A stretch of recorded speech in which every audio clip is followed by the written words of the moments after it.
Anuraag Saxena, thank you so much for joining StratNews Global from Singapore. Singapore is usually cited as a case study on how to deal with COVID-19 coronavirus. And one of the reasons is because they spot the trend early. Is that correct?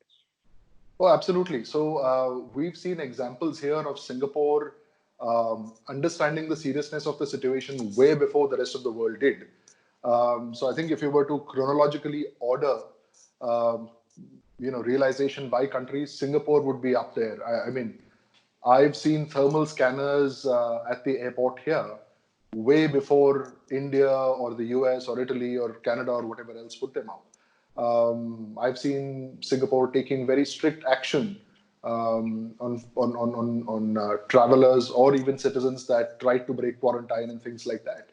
So I think Singapore is that best practice. And I know there's whether it's Western media or Asian media or what have you, have been talking about the Singapore case. When you're talking about spotting the trend early, they're also messaging people or communicating to people. Oh, well, I think, one of the more, and which is why I also like Prime Minister Modi's approach on this. Uh, Prime Minister Lee Hsien Loong here went on television, gave out facts, and gave out, emotional reasons, so you could see him appealing to the left brain and the right brain and getting the message across to people, which was very interesting. Beyond that, we keep getting messages on SMS and WhatsApp and emails, from schools, from employers, from various agencies. So I think it's a great example of how coordinated, how transparency can be institutionalized as part of the process rather than as a response mechanism. Another thing that is seen to be institutionalized in Singapore is technology, high technology, and that would have played a large part in contact tracing post the trend being spotted.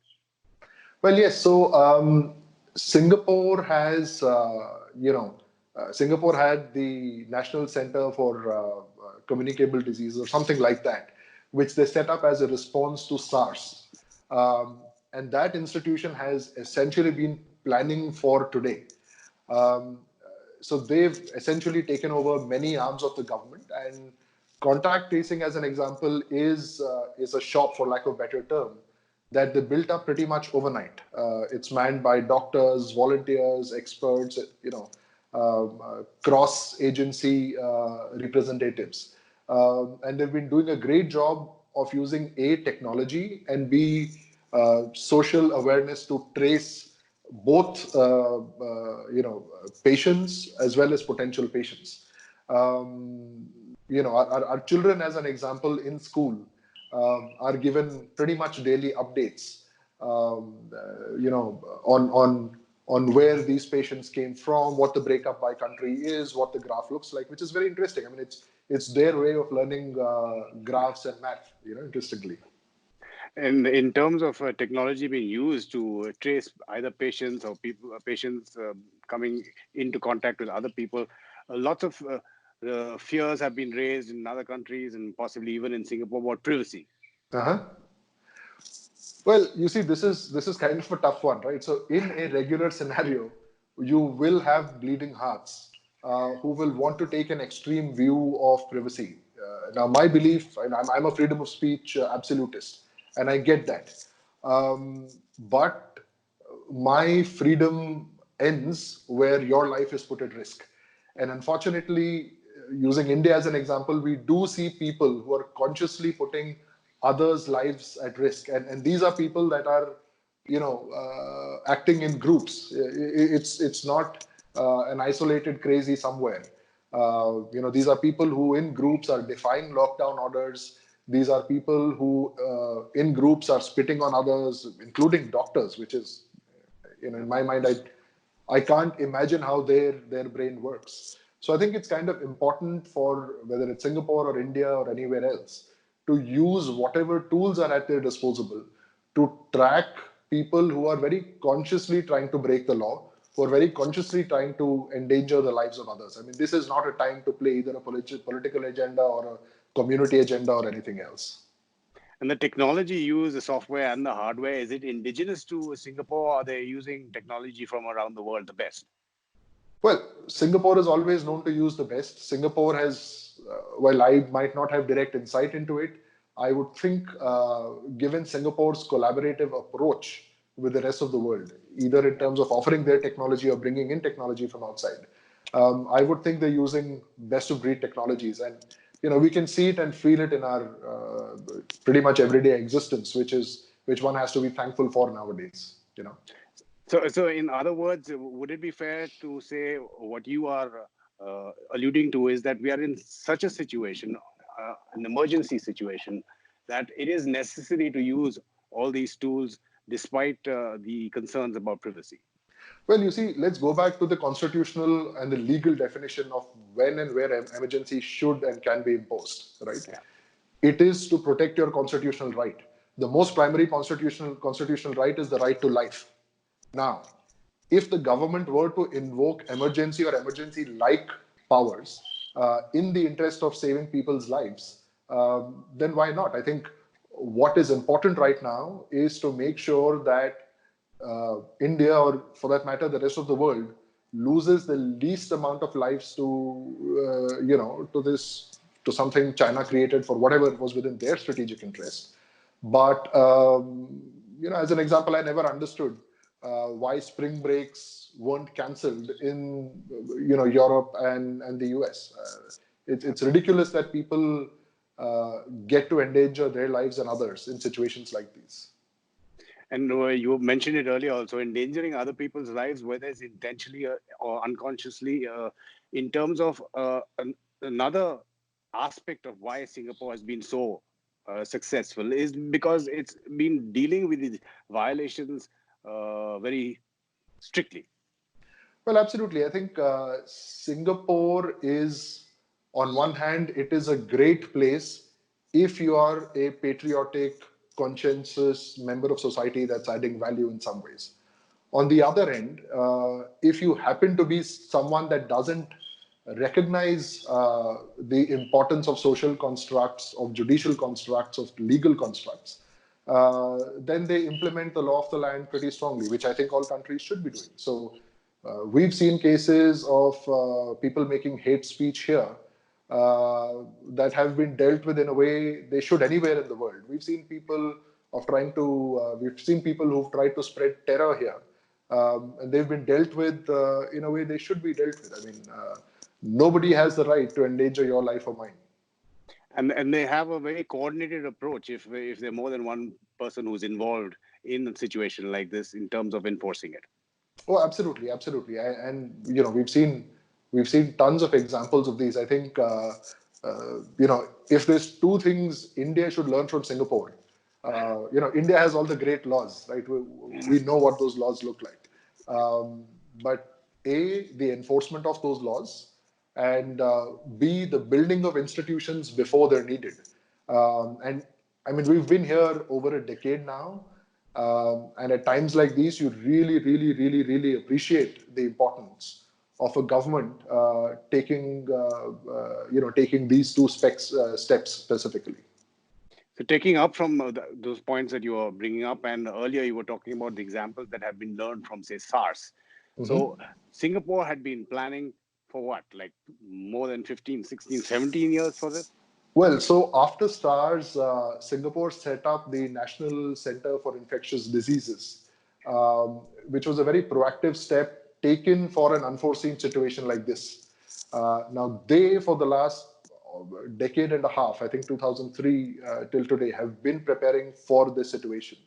What's happened now is is across ministries and agencies, a huge strata of the Singapore government is essentially taking information and instruction from this agency.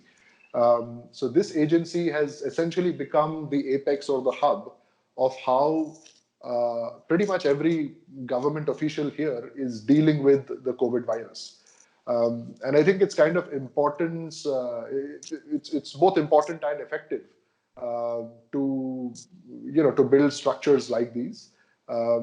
We can see, there is this really old example in India, which is just to go back into Hindi. Ki, एक department आके सड़क खोद के जाता है, दूसरा department आके भर के जाता है, तीसरा डिपार्टमेंट बारिश में जो है वहां से कचरा साफ करके लेके जाता है.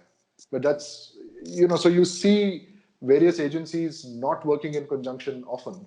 And here you have this one center whose job is to deal with infectious diseases, essentially running the government now. So you're saying it's a nodal agency, this National Center Then, for Infectious Diseases, and all, whether it's the Foreign Ministry, the Health Ministry, absolutely. or they're all Absolutely. dealing. The Ministry of Education is running schools and universities with direct consultation with this nodal center. The Ministry of Foreign Affairs is dealing with visas and diplomatic affairs in consultation with these. The Immigrations and Customs Authority is taking decisions on who to let in, who to not, who to screen, who to not, who to quarantine, who to not. With the Shipping Ministry is asking them which ships do we let in, which ships do we just get them to stay outside. So it's very interesting to see that a government essentially starts getting led by the very experts who are needed for this situation. So chances are, if there's some other kind of crisis, Singapore would have another agency in place whose job it is to deal with that crisis, and all of these agencies would then start kind of reporting into them. Again, like you're pointing out, it's important to look forward. And here, it's been, 15, 17 years since SARS. So it's important not to be reactive or react to situations when they happen and then forget about your whole infrastructure and what is needed to deal with it. It's the good times. It's during the good times that you have to prepare for the bad. Well, again, I go back to the Arthashastra again, which is, when you have a good year with great crop, don't spend it on wine, spend it on building your fort. But I think, but having said that, I don't want to be extremely belittling or condescending with India's approach as well. Now, India has historically lacked a focus around institutions, not just to deal with the pandemic, but be it education, be what have you, across the board.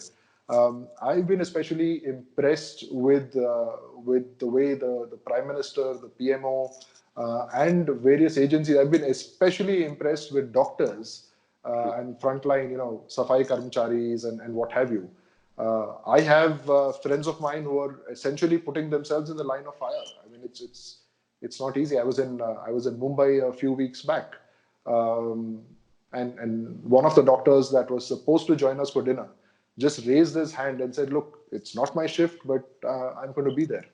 So it's I think India's resilience comes from its people and comes from the cultural values that these people imbibe.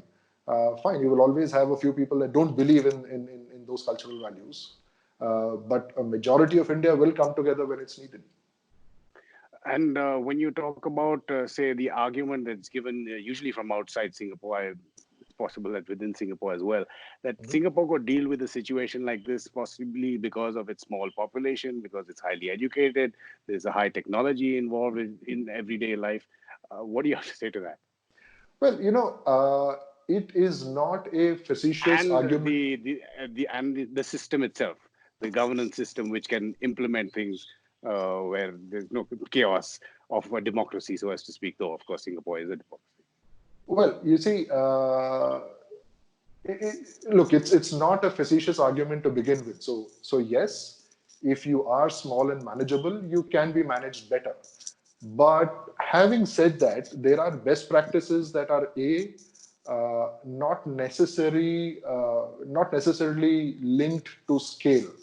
Right? Technology is a great example where there is immense scalability. Something that works for 1,000 people can work for 1 million people, given enough bandwidth, server space, etc., etc. The product itself can be deployed. Also, I think there was and perhaps still is an opportunity for local governments in India at a state level or a municipality level to deal with these things the way, let's say, Singapore has. I mean, if a Singapore can do it, a Bangalore can do it, or a Hyderabad can do it, or a Delhi can do it. Sure. So I think what we need to see, which we are in fact seeing in a few states, and I've tweeted about it and posted about it as well. it was very interesting. The chief minister of Telangana overnight came up and set up relief centers, arranged for food, stay, water, what have you, took pay cuts to feed that.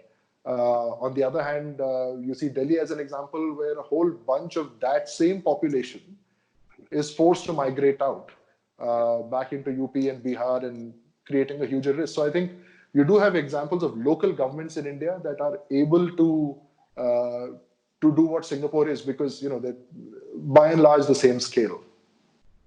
Sure. Anuraag Saxena, thanks for being our eyes and ears from Singapore and My pleasure, giving us Amitabh. the lessons that we could possibly learn from there. Thanks again, and of course, be safe. We Yes, hope. absolutely. To you and all the viewers, I think this is the first time in life where I've had to seriously tell people, dude, let's come out of this alive. Yeah. Anuraag Saxena speaking to us from Singapore. And if you want the latest strategic analysis, you can log on to our website, www.stratnewsglobal. You can also get notifications from when we post videos like this on our YouTube channel. Just click on the bell icon. Thanks, Anuraag, again. Thanks, Amitabh.